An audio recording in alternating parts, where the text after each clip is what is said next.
14 तक की बात समझ में आ गई सबको? हेलो, ठीक है।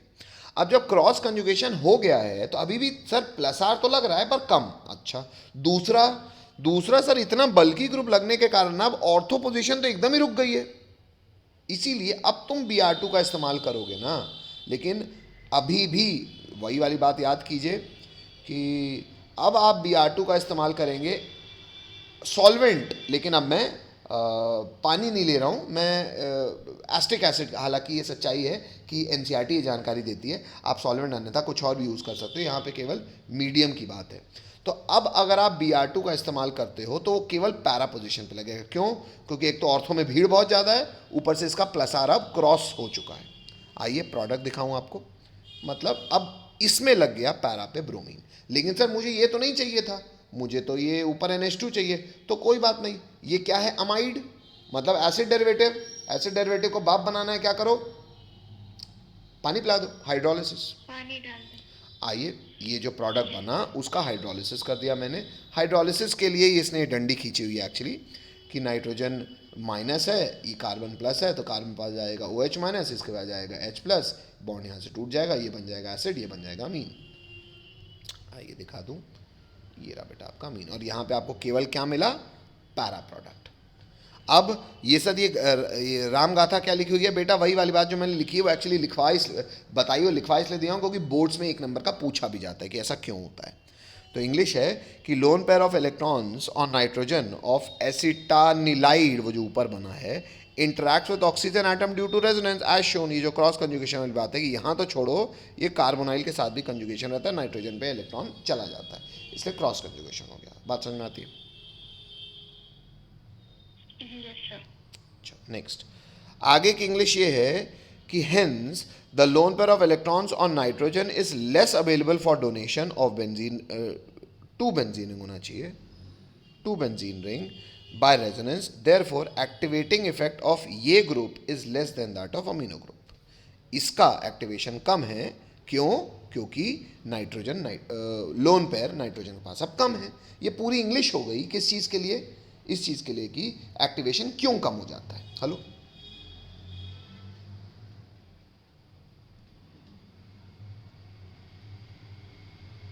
नेक्स्ट। अभी भी ऐसी रिएक्शंस में हम आगे बढ़े हैं, हमने अभी केवल ब्रोमिनेशन और सिंगल मोनोब्रोमो प्रोडक्ट कैसे बनाएंगे वो समझा। अब हम पढ़ रहे हैं नाइट्रेशन।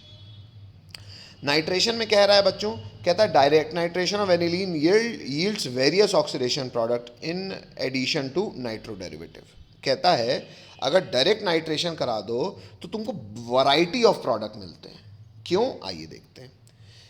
पहले तो आपको बता दूं कि इसमें अजीब बात क्या है, इसमें क्यों मैं आपको कुछ कहानी बता रहा हूँ। इसमें अजीब बात यह है बेटा कि जैसे मैंने डायरेक्ट नाइट्रेशन करा दिया, देखो मैंने एनिलीन लिया और डायरेक्ट मैंने HNO3 का इस्तेमाल कर लिया। अब इतना आप जानते ही हो कि एक्टिवेटिंग ग्रुप है, इतना आप जानते ही हो कि एक्टिवेटिंग ग्रुप है, तो मुझे कंसनट्रेटेड H2SO4 की जरूरत नहीं कि अलग से NO2 प्लस बनाना पड़े, वो खुद ब खुद बन जाएगा। अच्छा, बाय द वे किस रिएक्शन मीडियम में ये काम होता है वो बता रहा हूँ आपको। ये काम होता है लगभग 15 डिग्री सेल्सियस में, ठीक है। ये H2S आपको लिखने की जरूरत नहीं है, आप सीधा ये भी लिखने की जरूरत नहीं है। आप सीधा अगर HNO3 से रिएक्शन कराते हो तो डायरेक्ट नाइट्रेशन करा के फर्क क्या है? सबसे पहली बात, कंसनट्रेटेड H2SO4 क्यों नहीं लिखा सर? क्योंकि बेटा NO2 प्लस जबरदस्ती बनाने की जरूरत नहीं, खुद बन जाएगा, ठीक है। लेकिन मैं एक काम आप लोग ये ज़रूर कर देना, आप यहाँ पे यूज़ कर रहे हो बेटा, आप लोग इसको ऐसे लिखना, आप लोग लिखना HNO3 और लिख देना डाइल्यूट। अच्छा, डाइल्यूट से ये होगा, एक तो मैंने H2SO4 यूज़ नहीं किया, ऊपर से मैंने डाइल्यूट यूज़ किया तो NO2 प्लस कम आएंगे, मानते हो? कम आएंगे तो मोनोनाइट्रेशन हो जाएगा, मानते हो? हेलो, बोलना पड़ेगा यहाँ पे। अच्छा, तो ये केवल बता रहा है कि मोनोनाइट्रेशन होगा, मतलब NO2 प्लस ज़्यादा नहीं है तो ज़्यादा लगेंगे नहीं। अच्छा, तो मोनोनाइट्रेशन होगा क्योंकि एक्टिवेटिंग ग्रुप तो है। अच्छा, तो डाइल्यूट HNO3 का इस्तेमाल करोगे तो प्रोडक्ट क्या बनेगा? सर ये तो प्लस आर लगाता है ऑर्थो पैरा में, तो ऑर्थो पैरा बनना चाहिए, ऑर्थो बन रहा है, पैरा बन रहा है, अरे सर मेटा बना दिए। हाँ बेटा, ये कुछ अजीब बात है यहाँ पे, क्या लॉजिकल है?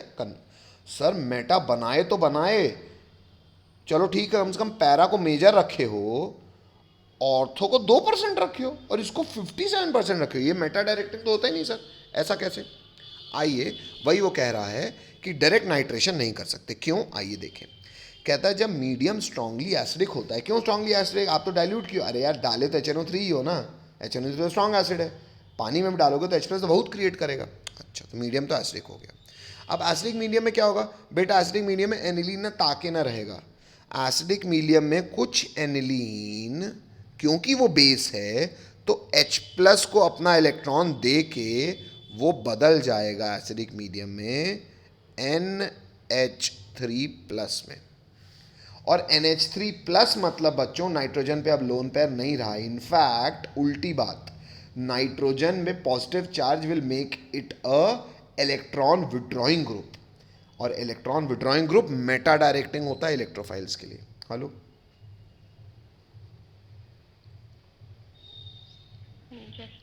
हेलो,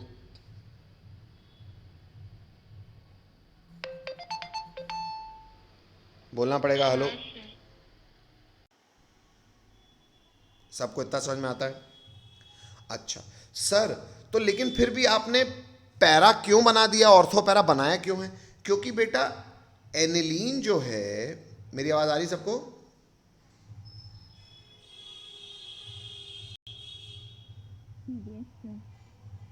थोड़ा सा फिर से बोल दो बेटा, मुझे आपकी आवाज अच्छे से नहीं आ रही। हेलो, बाकी लोगों?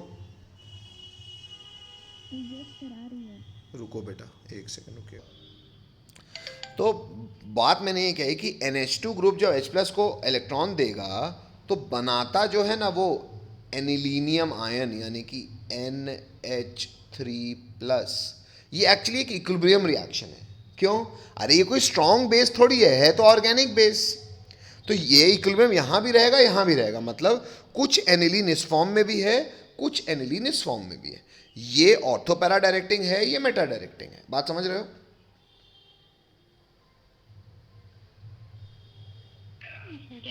अच्छा, लेकिन क्योंकि ये बन रहा है तो मेटा भी one of the major product, मतलब one of the major composition पे रहेगा।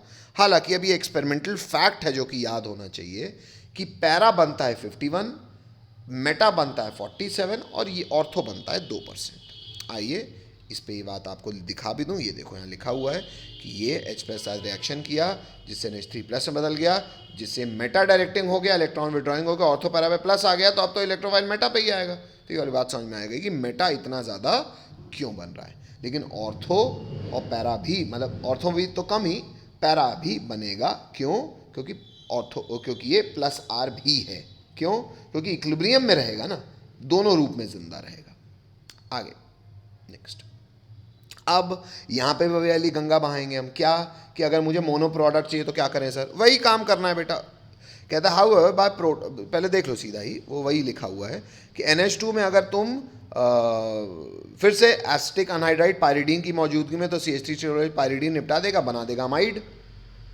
लेकिन अब तो सर ये कम +R लगाने वाला हो गया, तो अब NO2+ खुद नहीं बनेगा। तो देखो अब H2SO4 HNO3 दोनों यूज़ किया मैंने, टेम्परेचर भी थोड़ा क्रिएट किया। टेम्परेचर हालांकि आप मत भी लिखना तो चलेगा, पर ये पता रहना चाहिए कि अब H2SO4 भी लगे, क्योंकि NO2+ बनाना पड़ेगा। क्यों? क्योंकि ये तो अब उतना +R लगाने वाला थोड़ी रहा, तो क्रॉस कंजुगेशन हो गया। अब लेकिन फिर भी आएगा कहाँ? मेट और पैरा पे ही आएगा, ऑर्थो बिल्कुल नहीं आएगा। मेटा की तो बात ही नहीं होती। क्यों? क्यों? क्योंकि नाइट्रोजन के लोन पैर क्रॉस कंजुगेशन में अब केवल पैरा बनेगा। हाइड्रोलिसिस कर दो अमीन बन जाएगा, तो आप केवल पैरा पे पहुंच जाओगे, कोई दिक्कत?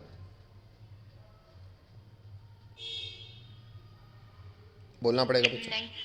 नेक्स्ट तीसरा है बच्चों सल्फोनेशन, इलेक्ट्रोफिलिक सब्सटीट्यूशन का ही बात है। सल्फोनेशन में क्या है सबको मालूम है सर, एनिलीन का रिएक्टर कराते हैं हम सल्फ्यूरिक एसिड। लेकिन आप फिर सोच लो सल्फोनेशन भी आसानी से नहीं हो पाएगा। क्यों सर? एसिड बेस, बाकी सब छोड़ो, एसिड बेस सॉल्ट बना लेंगे। हेलो, इसने H+ दिया, इसने H+ लिया, तो NH3+ और HSO4-। अब ये एक्सपेरिमेंटल जानकारी है बेटा, NCERT भी देती है।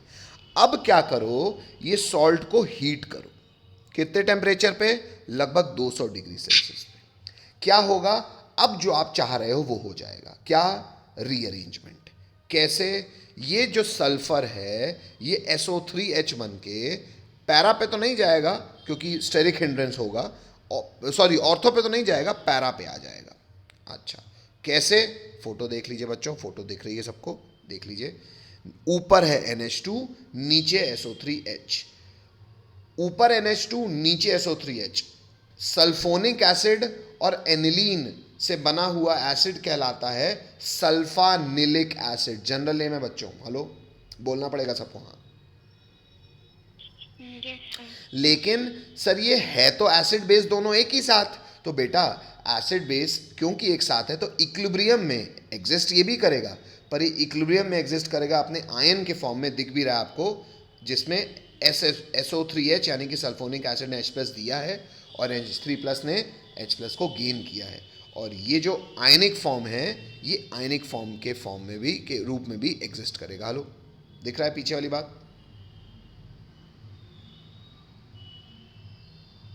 हेलो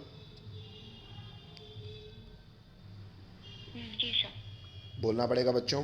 कई लोग इसको ज्विटर आयन भी कहते हैं, शायद आपने बायोमोलिक्यूल्स नहीं पढ़ा है ना आपने अभी, पढ़ लिया है सर। तो ज्विटर आयन देखा है आपने उसमें फिर? सर तो फर्स्ट टर्म में था। Yes sir. ज्विटर आयन देखा है, COO-NH3+। हेलो तो यहाँ पे C नहीं है, हालांकि ज्विटर लिखा भी नहीं है, पर ऐसे आयनिक फॉर्म में ये भी एग्जिस्ट करेगा, कोई दिक्कत नहीं सर। ठीक है। आगे बढ़ रहा हूँ बच्चों, एक नोट डाला हुआ है इसी में। नोट में केवल ये कह रहा हूँ कि सर आपने सल्फोनेशन सिखा दिया, नाइट्रेशन सिखा दिया, ब्रोमिनेशन सिखा दिया, सर फ्रीडल क्राफ्ट भी होगा? यही कह रहा है बेटा कि फ्रीडल क्राफ्ट बिल्कुल नहीं होगा, उसका कोई एक्सपेरिमेंटल तरीका भी नहीं कराने का। क्यों कह रहा है? Aniline does not undergo Friedel Craft, ना अल्काइलेशन ना एसाइलेशन। क्यों? Due to salt formation with aluminium chloride the Lewis acid. Lewis acid electron चाहता है, ये इलेक्ट्रॉन नाइट्रोजन इलेक्ट्रॉन देगा, तो लुइस एसिड बाकी कार्बोकेटायन और भाई अल्काइलेशन और असाइलेशन के लिए R पे प्लस या कार्बोनाइल कार्बन पे प्लस क्रिएट करने के लिए उसको चाहिए ना Cl- आयन के लोन पे। Cl- आयन छोड़ो, नाइट्रोजन अपने लोन पर दे देता है, एनिलीन ही अगर लोन पर दे देगा लुइस एसिड को तो रिएक्शन ही नहीं होगा। तो वही कह रहा है the Lewis acid which is use as a catalyst due to this nitrogen of aniline acquires positive charge, nitrogen positive charge acquire कर लेता है and acts as a strong deactivating group. तो जो थोड़ा बहुत मैं कहता हूँ लुइस एसिड के साथ, आप कहोगे सर थोड़ा बहुत तो बन जाएगा, अरे बन भी जाएगा तो वो डीएक्टिवेटेड महसूस करेगा तो जाएगा ही नहीं। सर थोड़ा बहुत मेटा पे नहीं बेटा, उसको प्रोडक्ट मानते भी नहीं अपन। Hello yes sir. अच्छा, तो यहाँ से ख़त्म हो गया बच्चों आपका अच्छा, अब एक नोट और डला हुआ है बेटा, वो भी रुक जाओ, नहीं बेटा ये आप रहने दो, इतनी बात बस जान लो, नोट डाल देना बस, इतनी बात बस सुन लो कि ब्यूटेन टू अमीन का रिएक्शन अगर आप 3 मोल ऑफ MEI से करोगे तो प्रोडक्ट, इतना आपको बोर्ड में ही पता होना चाहिए, प्रोडक्ट बना लोगे। सर कैसे? देखो नीचे बना हुआ है, butane two amine 3 mole of MEI, मतलब 3 बार आपको CH3 रिप्लेस करना है, कर सकते हैं सर, 2 तो H हो जाएंगे, एक सॉल्ट बन जाएगा, देखो सॉल्ट बन गया भाई, एक C दूसरा C तीसरा C लगा दिया, पर उसको प्लस और I- के रूप में रिपोर्ट किया। बात समझ रहे हो? Hello yes sir. हेलो हाँ सर। बस उसके बाद बच्चों ये AgOH वाली बात मत लिखना, क्योंकि एक्चुअली ये हॉफमैन प्रोडक्ट, ये फिर अब जेई वाली बात कर रहा है, आप केवल यहीं तक लिखना, ये इतनी बात, कोई दिक्कत? ये सवाल हो जाएगा आपके लिए, नो सर। ठीक है, हटा दूं? Yes sir. चलो बेटा, ये मेरा ये PDF तो ख़त्म हो गया है, और बच्चों